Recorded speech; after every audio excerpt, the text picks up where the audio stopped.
Robinson. I'm so glad to talk to you today.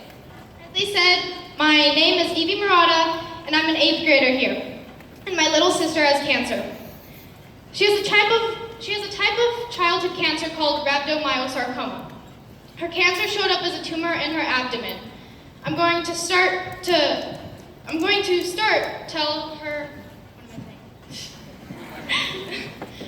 tell you her cancer story. But first, let me introduce you to my sister Sadie.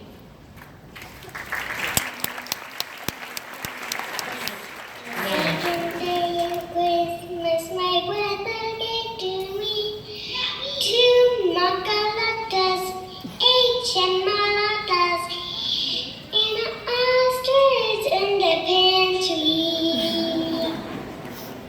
Is there any more of that song? Yeah, but I don't know how to sing anymore. Just sing a little more.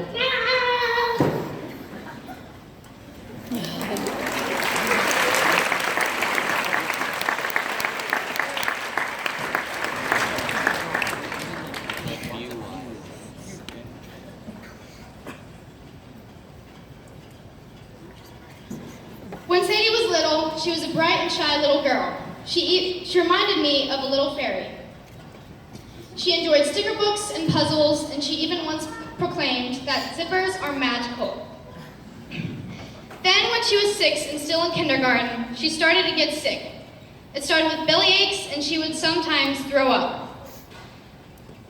After many trips to the doctor in 1 month, we took her to the ER. That's when they discovered her tumor. She had emergency surgery, and that's when they confirmed it was cancer. The next few weeks were a blur, and as a 3rd grader, I couldn't really understand. She spent 1 week in the ICU, and my parents were worried they would be planning her funeral. After 23 days in the hospital and her first couple doses of chemo, she got to come home. Because she couldn't eat, and she didn't want to for most of the time in the hospital, she was scary skinny, and she was bald. I remember walking into my house the day she got home and seeing her sitting on the couch. I walked over to her and hugged her and began to cry. I was so glad she was finally home. She spent the next 2 years in rigorous treatment, including chemotherapy, radiation, and more surgery.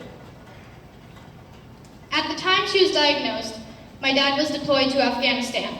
He was able to come home for 1 month, but he had to go back because we needed insurance and his income.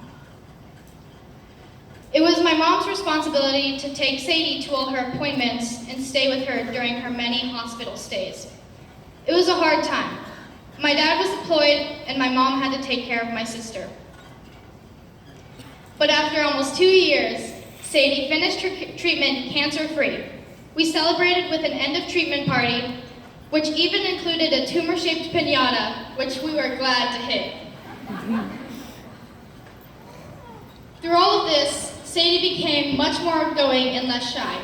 She went back to school, her hair grew back, and she blossomed into a social butterfly.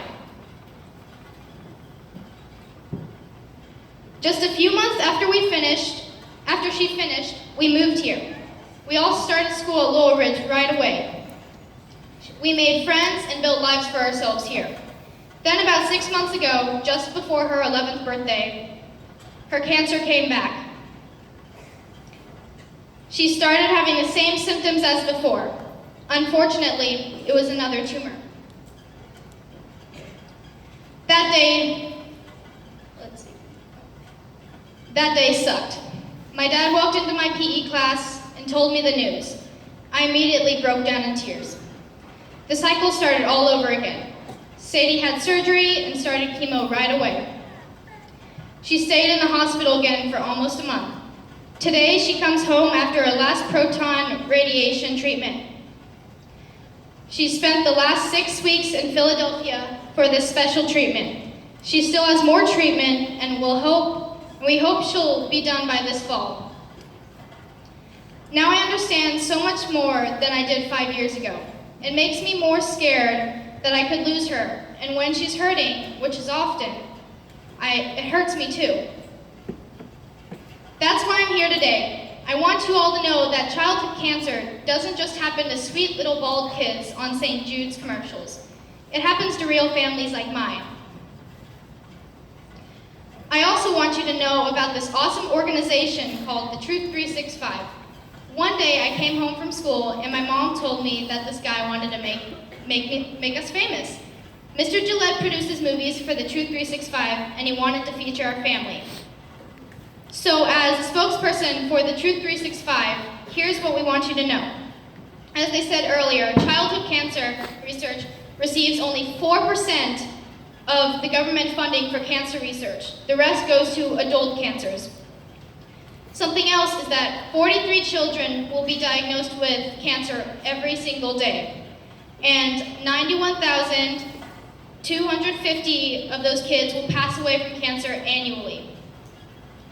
Now I want to give you a way to help. Go ahead and pull out your phone and follow the Truth 365 on Twitter at the Truth 365 Film and Facebook at the Truth 365. The usernames are right up here. That way you can support them and stay in the know about upcoming opportunities.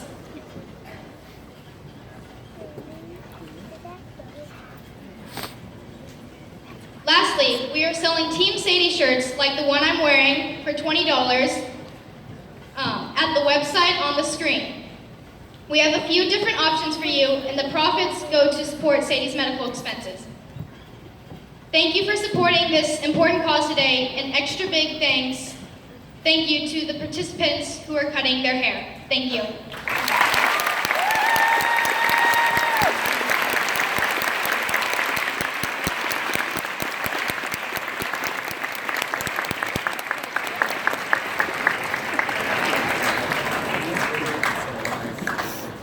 Thank you, Evie. We are so appreciative that you shared your sister's story and inspired Robinson to get involved in cancer awareness. You and your family are so inspirational.